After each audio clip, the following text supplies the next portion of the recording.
निशाना लगाया तो शिकार पक्का।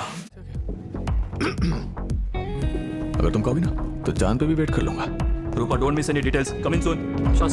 আজ আমরা কথা বলবো রজনীকান্ত আর অমিতাভ বচ্চনের ভেত্তায়ান মুভিটা নিয়ে। আর এই মুভির রজনীকান্ত ছিল একজন পুলিশ অফিসার আর অমিতাভ বচ্চন ছিল একজন উকিল। আর এই মুভিটা কেমন হয়েছে, এই মুভিটা দেখলে তোমাদের কেমন লাগবে, সম্পূর্ণ ডিটেলস আজ তোমাদেরকে দেবো। আর তার সঙ্গে দিয়ে দেবো মুভিটার লিঙ্কটাও, যাতে করে তোমরা পুরো মুভিটা দেখে আসতে পারো। এবার আসি মুভিটার কাহিনীর উপর। এই মুভিটার শুরুর দিকে মনে হয়েছিল একটা রেপিস্ট নিয়েই মুভিটা করা হয়েছে, কিন্তু কিছু সময় যাওয়ার পর বোঝা যায় যে মুভিটা স্টুডেন্ট লাইফের ওপর সম্পূর্ণ নির্ভরশীল একটা মুভি। একটা প্রাইমারি স্কুলের একটা ম্যাডাম ছিল, আর সে প্রতিটা ছেলে মেয়েদের খুব বেশি ভালোবাসতো। আর সেই স্কুলে একটা রুমের মধ্যে বস্তা ভর্তি ভর্তি গাঁজা পাওয়া যায়।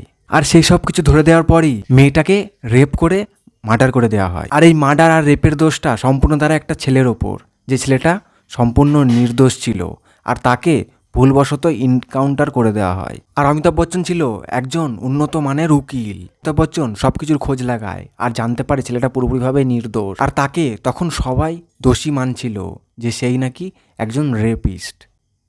আর এটা সম্পূর্ণ ভার দেয় আসে একটা এডুকেশন সিস্টেমের ওপরে, যেখানে শুরু হয় একটা অনলাইন ক্লাস। আর এখানে ছিল অনেক গরিব মানুষের কষ্ট করা টাকা, কিন্তু সেই টাকাতে না ঠিক করে তার পরিবারের ছেলেমেয়েরা পড়তে পারছিল, না কিছু করতে পারছিল। আর এই সিস্টেমগুলোর জন্যই অনেক জীবন বরবাদও হয়ে যাচ্ছিল।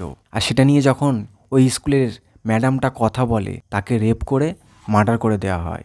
তো এই সব কিছুর পেছনে কে জড়িয়েছিল সেটা নিয়েই এই মুভিটা। কি করলে জীবনটাকে সুন্দরভাবে গোছানো যাবে, কি করলে নিজের জীবনটা শেষ হয়ে যাবে, সেটা নিয়ে এই মুভিটা। তো যারা দেখতে চাও চলে যাও আমার ডিসক্রিপশন বক্সে, সেখানে আমি মুভি লিঙ্কটা দিয়ে দেবো, তোমরা সেখান থেকে গিয়ে দেখে আসো।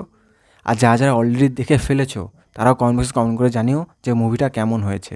আর এই মুভিটা গুগল ভিউয়ার্সরা 100-র মধ্যে 98% রেটিং দিয়েছে। অবশ্য রজনীকান্তের মুভি তো ভালো তো সবারই লাগবে। আজকের মতো এই পর্যন্তই, দেখা হচ্ছে নতুন আর একটা মুভি লিঙ্ক নিয়ে। ততক্ষণের জন্য সবাই ভালো থেকো, সুস্থ থেকো।